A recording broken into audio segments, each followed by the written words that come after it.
আল্লাহ তাআলার দরবারে বিনয়নত চিত্তে শ্রদ্ধাজনিত কণ্ঠে সমস্বরে রব্বুল আলামিনের শেখানো ভাষায় তার দরবারে শুকরিয়া আদায় করি, বলি আলহামদুলিল্লাহ। দরুদ ও সালাম ওই মহামানবের প্রতি যার আদর্শের মধ্যেই রয়েছে শান্তি আর কামিয়াবি, যিনি উম্মতের জন্য সর্বশ্রেষ্ঠ এক আদর্শ নিয়ে আল্লাহর পক্ষ থেকে পৃথিবীতে আগমন করেছিলেন। তিনি হলেন সৈয়দুল মুরসালিন, শাফিউল মুজনবিন, রাহমাতাল লিল আলামিন, হাবিবি কিবরিয়া আশরাফুল আম্বিয়া, জনাব মুহাম্মদুর রাসূলুল্লাহ বলি সাল্লাল্লাহু আলাইহি ওয়াসাল্লাম। আপনারা অবগত আছেন, যোগ্যতা অনুযায়ী বিভিন্ন বিষয়বস্তু নিয়ে, বিভিন্ন প্রেক্ষাপট নিয়ে আলোচনা করার চেষ্টা করি। তারই ধারাবাহিকতায় আজকে জিলহজ মাসের শেষ জুমা, 2-3 দিন পরে আমাদের চাঁদের উপর নির্ভরশীল শুরু হবে আরবি মাসের প্রথম মাস, গণনার প্রথম মাস মুহররম মাস। আজকে আপনাদের সামনে আমি সূরাতুত তাওবার 36 নম্বর আয়াত কারিমা তিলাওয়াত করেছি। আল্লাহ পাক রব্বুল আলামিন যদি আমাকে তৌফিক দান করেন, এই আয়াত কারিমার আলোকে আরবি মাসগুলো গণনা করার তাৎপর্য, গুরুত্ব তথা মুসলমানদের করণীয় সম্পর্কে কিছু কথা বলবো। কথাগুলো আমাকে আপনাদের সকলকে বুঝার এবং তদনুযায়ী আমল করার তৌফিক দান করেন, জোরে বলেন আমিন। আল্লাহ পাক রব্বুল আলামিনের কাছে তৌফিক চাই, আল্লাহ পাক রব্বুল আলামিন যেন আমার জবান দ্বারা এমন কিছু কথা বের করে দেন যে কথাগুলো আমার প্রয়োজন, আপনাদের প্রয়োজন, যে কথাগুলোর মাধ্যমে আমার ইসলাহ আসবে, আপনাদের ইসলাহ আসবে, যে কথাগুলোর মাধ্যমে আমার আর আপনার কিছুটা হলেও পরিবর্তন আসবে, সেই কথাগুলো আল্লাহ পাক রব্বুল আলামিন আমাকে বলার এবং আপনাদেরকে শোনার তৌফিক দান করেন, আরও জোরে বলেন আমিন। কোনো ভূমিকা ছাড়াই সূরা তাওবার যে আয়াতে কারিমা আমি আপনাদের সামনে তিলাওয়াত করেছি, সেই আয়াতে কারিমার আলোকে আলোচনা শুরু করছি। আল্লাহ পাক রব্বুল আলামিন বলেন, ইন্না ইদ্দাতাশ শুহুরি ইনদাল্লাহি 12 শাহরান ফি কিতাবিল্লাহি ইয়াওমা খালাকাস সামাওয়াতি ওয়াল আরদা মিনহা আরবাআতুন হুরুম। রব্বে কারীম বলতেছেন, নিশ্চয় আসমান এবং জমিন সৃষ্টির সূচনা লগ্ন থেকে গণনার মাস হলো 12টি। তার মধ্যে আমি আল্লাহ তাআলা 4টি মাসকে বেশি সম্মানিত করেছি, আর এই 4টি মাসে যুদ্ধ বিগ্রহ তোমাদের জন্য হারাম করা হয়েছে। এই 4টি গণনার মাস হলো, আগেও আমি বলেছিলাম, জিলকদ, জিলহজ, মুহররম এবং রজব মাস। বর্তমানে যেই মাসটা চলতেছে, যেই মাসের শেষ লগ্নে আমরা উপনীত হয়েছি, এটাও একটা সম্মানিত মাস, জিলহজ মাস। সামনে যেই মাসটি আসতেছে, আরবি 12টি মাসের মধ্যে প্রথম মাস মুহররম মাস, সেটাও একটি সম্মানিত মাস। এই মাসগুলো আমরা গণনা করি না, অথচ আল্লাহ পাক রব্বুল আলামিন এই মাসগুলো গণনা করার মধ্যে অনেক ফজিলত দিয়েছেন, অনেক সওয়াব দিয়েছেন। কন্যা সুবহানাল্লাহ। মুসলমানদের উপরে আরবি মাস গণনা করা ফরজে কিফায়া, আল্লাহর পক্ষ থেকে এই বিধানটি এসেছে। ফরজে কিফায়া নিঃসন্দেহে একটা বিশাল বড় ইবাদত, ঠিক না ঠিক? সবাই আওয়াজ দেন না, ঠিক না ঠিক? বিশাল বড় ইবাদত। কেমন ইবাদত? একটা উদাহরণ দেখেন। একজন মানুষ যখন মারা যায়, মৃত ব্যক্তির জানাজা দেওয়ার জন্য আমরা কতই না চেষ্টা করি, সবাই সমবেদনা জ্ঞাপন করি, সেখানে উপস্থিত হই, জানাজায় শরীক হই। ওই মৃত ব্যক্তির পক্ষ থেকে কিছু মানুষ জানাজায় উপস্থিত হলেই সকলের জানাজা আদায় হয়ে যায়, অথচ সেইখানে উপস্থিত হওয়ার জন্য এত তাড়াহুড়ো, এত প্রতিযোগিতা, এত পেরেশানি আমরা করি, অথচ এই জানাজার মতো করে আরবি মাসগুলো গণনা করা আল্লাহর পক্ষ থেকে বান্দার উপরে ফরজে কিফায়া করেছেন, অথচ এটার প্রতি আমাদের কোনো খোঁজ নাই, আমাদের কোনো খবর নাই, আমাদের কারো টেনশন নাই, আমাদের কারো প্রতিযোগিতা নাই। যদি কোনো আল্লাহর বান্দা, যদি ইমানদারদের পক্ষ থেকে, মুসলমানদের পক্ষ থেকে কেউই এই আরবি মাসগুলো গণনা না করে, তাহলে আমরা সবাই গুনাহগার হয়ে যাব। আর যদি সবাই গণনা করে, ফরজে কিফায়া তো আদায় হবেই বটে, সাথে সাথে আমরা সবাই সওয়াবের অধিকারী হব। সুবহানাল্লাহ কন্যা, আরো জোরে বলেন না একটু সুবহানাল্লাহ। ফরজে কিফায়া একটা ইবাদত, ফরজে কিফায়া একটা ইবাদত, বিশাল ব্যাপার স্যাপার। এই যে শবে কদর আসে, শবে বরাত আসে, শবে মেরাজ আসে, এই রজনীগুলোতে আমরা নফল ইবাদত করার জন্য এত পেরেশান হয়ে যাই, আগ থেকে প্রস্তুতি গ্রহণ করি, অথচ আরবি মাসকে গণনা করা এটা একটা ফরজে কিফায়া ইবাদত, তার চেয়ে আরও উত্তম, আরও বেশি ফজিলতপূর্ণ ইবাদত। সুতরাং এটার আমাদের কোনো খোঁজ খবরই নাই। ভাইরা আমার, মুসলমানদের পক্ষ থেকে কেউ যদি এই আরবি মাসকে গণনা না করে, তাহলে আমরা সবাই গুনাহগার হয়ে যাব। এই ফরজ বিধান লঙ্ঘন করার কারণে আল্লাহ পাকের কাছে জবাব দিতে হবে, কাল হাসরের ময়দানে শাস্তি ভোগ করতে হবে। যদিও আমাদের পক্ষ থেকে উলামায়ে কেরাম, ইসলামিক ফাউন্ডেশন, এই সমস্ত সংগঠনগুলো, এই সমস্ত আলেমগুলো আমাদের পক্ষ থেকে এই ফরজে কিফায়া আদায় করে নিচ্ছে, তবুও আমাদেরকে সচেতন থাকতে হবে, আরবি মাসগুলো গণনা করতে হবে। রোজা, হজ, যাকাত, কোরবানি, এই সমস্ত ইবাদতগুলোর সাথে মাসের একটা সম্পর্ক আছে। যদি কেউ আরবি মাস গণনা না করে, তাহলে এই গুরুত্বপূর্ণ ইবাদতের মধ্যে হেরফের হওয়ার সম্ভাবনা আছে না নাই? জোরে বলেন না, আছে না নাই? আছে। হেরফের হয়ে যাবে, শুদ্ধ হবে না, অশুদ্ধ হয়ে যাবে। সময় মতো হজ না করলে, এ হজের মাসে হজ না করলে অন্য সময় হজ করলে হয় না। সুতরাং জিলহজ মাস কখন আসে সেটার দিকে খেয়াল রাখা উচিত। মহরম মাসে নির্দিষ্ট কিছু ইবাদত আছে, মহরম মাস কখন আসে আমাদের খেয়াল রাখা উচিত। এই জন্য ভাইয়েরা আমার, আরবি মাসগুলো গণনার ক্ষেত্রে আমরা আরও সচেতন হব। যদিও আমরা আরবি মাসগুলো গণনার ক্ষেত্রে সচেতন নয়, কিন্তু 31st নাইট কখন আসে, আমাদের কখন পহেলা বৈশাখ আসে, ঠিকই আমরা মুসলমান হয়ে এই সমস্ত মাসগুলোর খোঁজখবর রাখি, ঠিক না বে ঠিক? আল্লাহ পাক আমাদের সবাইকে সঠিক সমঝ দান করেন, বলেন আমিন।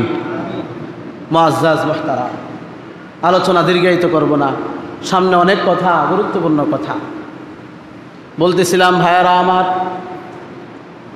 আরবি মাসগুলোর গণনা করার ক্ষেত্রে যেমন সওয়াব আছে, তেমন গুরুত্বপূর্ণ ইবাদতের সাথে একটা সম্পর্ক আছে। মুহররম মাসেও কিছু ইবাদত আছে, বিশেষ করে মুহররম মাসে হাদিস থেকে প্রমাণ পাওয়া যায়, নির্দিষ্ট নফল ইবাদত না থাকলেও রাসূল আকরাম সাল্লাল্লাহু আলাইহি ওয়াসাল্লাম তার উম্মতদেরকে বেশি বেশি ইবাদত করতে উৎসাহিত করেছেন। এমনকি এটাও প্রমাণ পাওয়া যায়, রাসূল আকরাম সাল্লাল্লাহু আলাইহি ওয়াসাল্লাম বলেছেন, যে ব্যক্তি মুহররম মাসে বেশি ইবাদত করবে, অন্যান্য মাসে আল্লাহ তাআলা তাকে বেশি ইবাদত করার তৌফিক দান করবে। কন্যা সুবহানাল্লাহ। এই জন্য অবশ্যই আমরা বেশি বেশি নামাজ পড়ব এবং রোজাও রাখব। বিশেষ করে আশুরার দিনে একটা গুরুত্বপূর্ণ রোজা আছে, আমরা সবাই জানি, সেই রোজাটা অবশ্যই পালন করার চেষ্টা করব।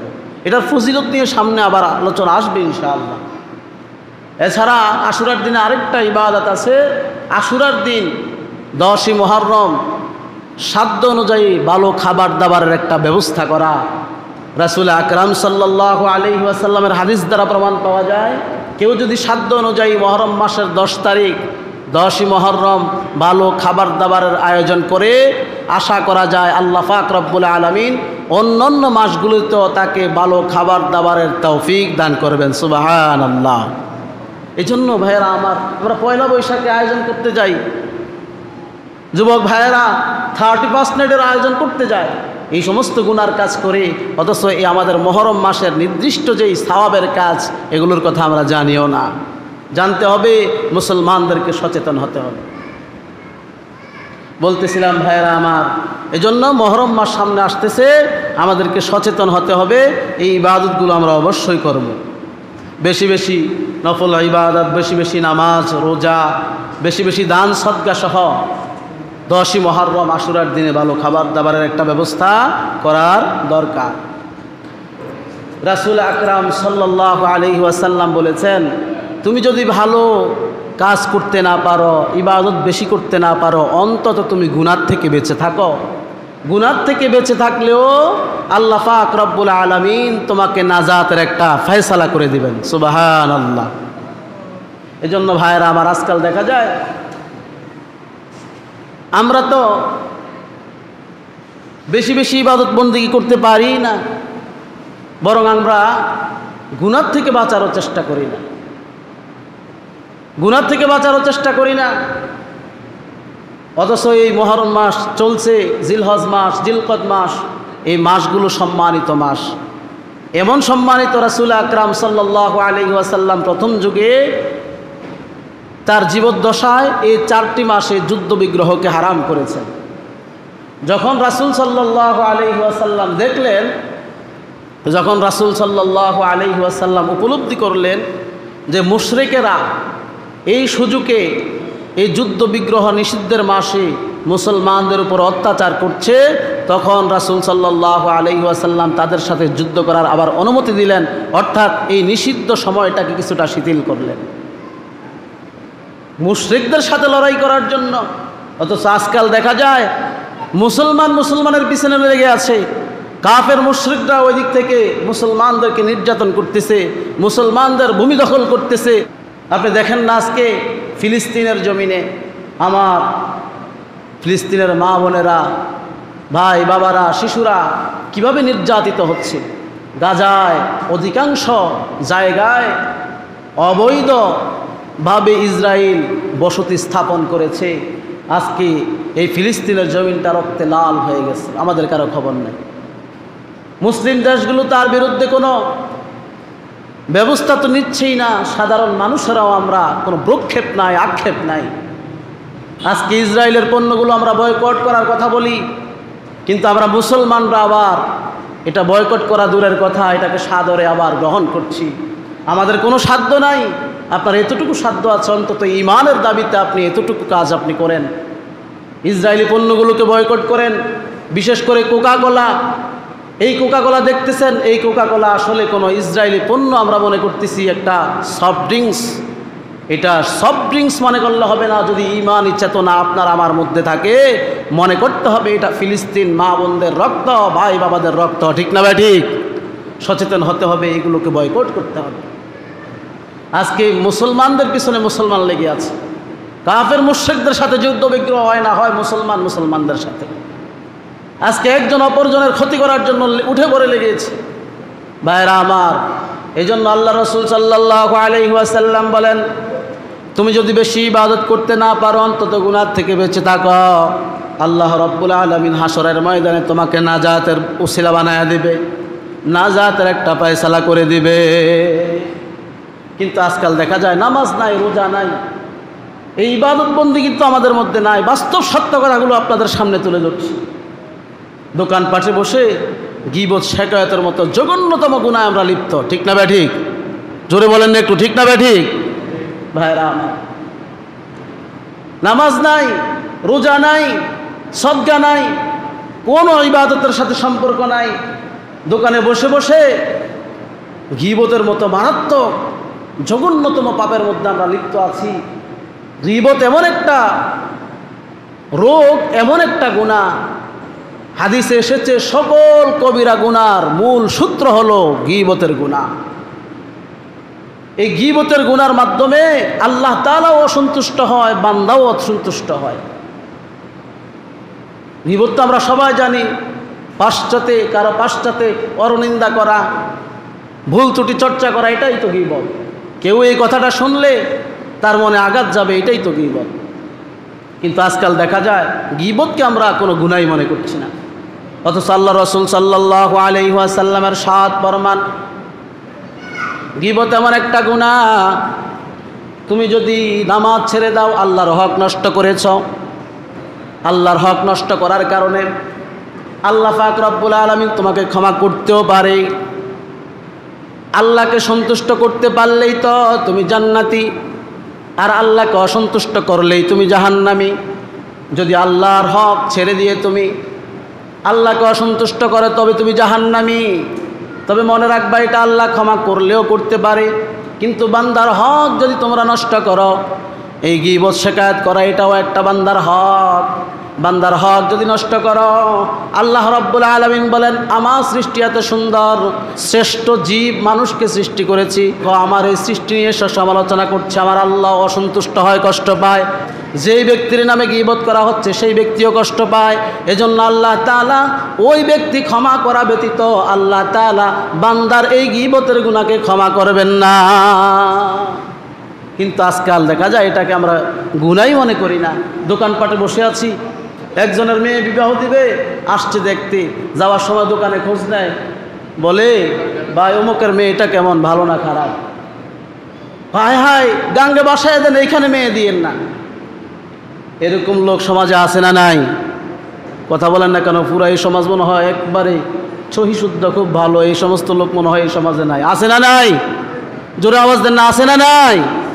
ভাইরা আমার, 10 সেকেন্ড লাগছে আপনার এই কথাটা বলতে, অথচ আপনি জানেন না এই সমাজের মধ্যে তার কত বড় ক্ষতি হয়ে গিয়েছে। আর তার ক্ষতি আমরা দোকানপাটে বসে বসে করছি। ওই টিভির দিকে তাকায়া, সিনেমার দিকে তাকায়া, পায়ের উপরে পা দিয়ে আপনি গীবত করতেছেন, এক চুমুক দিয়ে আপনি গ্লাসে চা খাচ্ছেন, আবার গীবত করতেছেন।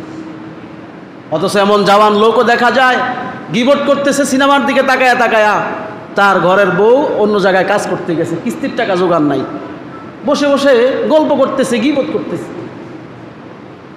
বৃদ্ধ বাবাদেরকে দেখা যায় কথা বলতে পারে না, হাঁটতে পারে না, ওই সিনেমার দিকে তাকায় আছে আর গীবত করতেছে, গীবত শুনতেছে। বেশিরভাগ দেখা যায় আমার দোকানপাটে, বাজারে এইভাবে গীবত হয়। এই গীবতের দ্বারা কত বড় ক্ষতি আমাদের হয়ে যাচ্ছে আমরা কল্পনাই করতে পারি না। যে ইমাম মুনাজাতের মধ্যে আপনার জন্য দোয়া করে, যে ইমাম আপনার কল্যাণ কামনা করে, আপনি দোকানে বসে বসে নামাজে তো আসেনি না, ওই ইমামের সমালোচনা করতেছেন, ওই মুয়াজ্জিনের সমালোচনা করতেছেন। আমরা যখন দোয়া করি, দোয়ার সময় আমরা সকল মুসল্লির জন্য দোয়া করি, বাংলাদেশের উপরে আল্লাহ রহমত নাজিল করো, সালমানপুরের মানুষদেরকে মাফ করো, মুসল্লিদেরকে মাফ করো, বলি কি বলি না? জোরে বলেন। যারা ফজরে আসেন, বিশেষ করে ফজরে দোয়া হয়, আমার সেই মুসল্লিরা যারা গীবতকারী তারা তো ফজরে আসে না, দেখে না, সবার জন্য দোয়া হয়। আর যিনি দোয়া করলো আপনার জন্য, আপনি তার গীবত বসে বসে করতেছেন। হ্যাঁ, সমালোচনা করবেন, কেউ ভুলের ঊর্ধ্বে নয়। যদি কারো ভুল ত্রুটি দেখি, সরাসরি গিয়ে তাকে আমরা সংশোধন করি। একজন ইমামের কাছে সবাই আসতে পারি, ইচ্ছা করলে তাকে সংশোধন করতে পারি। যদি তারও সাধ্য না থাকে, তাহলে আপনি কমিটির মাধ্যমে আপনি তাকে সতর্ক করতে পারেন, আলটিমেটাম দিতে পারেন। কিন্তু গীবত করে কার ক্ষতি করছেন? আপনি আপনার ক্ষতি করছেন, নিজের উপরে জুলুম করছেন, অত্যাচার করছেন। ভাইয়েরা আমার, এই কথাগুলো আজকে আমাদের শোনা দরকার, বলা দরকার। গীবতের মাধ্যমে শুধুমাত্র যে আমার আমল নামা শেষ হয়ে যাচ্ছে, বিষয়টা এমন নয়। গীবত বলা হয়েছে হাদিসের ভাষায়, এটা তুষের আগুনের মতো নিজের আমল নামাকে জ্বালিয়ে জ্বালিয়ে শেষ করে দেয়। বান্দা দেখবে আমার কোনো আমল নাই, সব আমল এখন বদ আমলে রূপান্তরিত হয়ে গেছে। হাসরের ময়দানে বান্দার নেক আমলগুলো বদ আমলে রূপান্তরিত হয়ে গেছে। বান্দা বলবে, আমি তো নামাজ পড়েছিলাম, রোজা রেখেছিলাম, হজ করেছিলাম, আমি তো আমার মসজিদের মধ্যে দান সদকাও করেছিলাম, আজকে আমার আমল নাই কেন? ফেরেশতারা জবাব দিয়ে বলে দিবে, ও আল্লাহর বান্দা, তুমি পৃথিবীতে থাকাকালীন তোমার জীবদ্দশায় অনেক নেক আমল করেছ। ওই দোকানে বসে বসে তুমি গীবত গাওয়ার কারণে, চগলখড়ি করার কারণে আজকে তোমার সবগুলো নেক আমল বদ আমলে পরিণত হয়ে গেছে। কন্যা নাউজুবিল্লাহ। এজন্য ভাইরা আমার, গীবত থেকে বাঁচার চেষ্টা করি। হাসরের ময়দানে গীবতকারীদের নখগুলো হবে তামার, আর এই নিজের চেহারায় নিজে আসলে আসলে মাংসগুলো খুঁড়বে, আর নিজের মাংসগুলো নিজে নিজে খাবে। নাউজুবিল্লাহ। এত ভয়াবহ শাস্তি হবে। ভাইরা আমার, আজকে একটু চিন্তা করে দেখি, আমি কতটুকু সচেতন, আমার বিবি নামাজ পড়ে কিনা, আমার সন্তান নামাজে আসে কিনা, আমি কতটুকু ইসলাহ হয়েছি, আমি কতটুকু শুদ্ধ হয়েছি। আজকে নিজের চিন্তা একটু নিজে করি না, অন্যের পিছনে কেন লাগে? অন্যের টেনশন আপনি কেন করবেন? আপনি নিজের টেনশনটা একটু নিজে করেন না। তাহলে আপনি প্রশ্নের জবাব পেয়ে যাবেন, তাহলে আপনি সব কিছুর উত্তর পেয়ে যাবেন। শুদ্ধ হওয়ার জন্য একেবারেই আর বিশাল বড় বড় আমাদের নেতা নেত্রীর কাছে, ওলামায়ে কেরামের কাছে, ইমাম সাহেবের কাছে যাওয়ার দরকার নাই। নিজের চিন্তাটা একটু নিজে করি না। আপনি যে গীবত করতেছেন, আপনার উপযুক্ত ছেলে কোথায়? আপনার উপযুক্ত মেয়ে কোথায়? আপনার বিবি কোথায়? পর্দায় না বেপর্দায়? আপনি কোথায়? আপনি কি আজকে কয়েকটা নামাজ পড়েছেন? কয়টা সত্য কথা বলেছেন? কয়বার আল্লাহকে ডেকেছেন, আল্লাহ আমি তো তোমার একজন বান্দা, তুমি তো আমার একজন রব, আমাকে তুমি মাফ করে দাও। আল্লাহ তুমি আমাকে বাকশক্তি দিয়েছ, কথা বলতে পারি, দৃষ্টিশক্তি দিয়েছ, চোখে দেখতে পারি। আল্লাহ দুইটা হাত দিয়েছ, হাতে কাজ করতে পারি। দুইটা পা দিয়েছ, আমি পা দিয়ে চলতে পারি। আমাকে সুস্থ মেধা দিয়েছ, আমি চিন্তা করতে পারি, আমি চিন্তাশীল হতে পারি।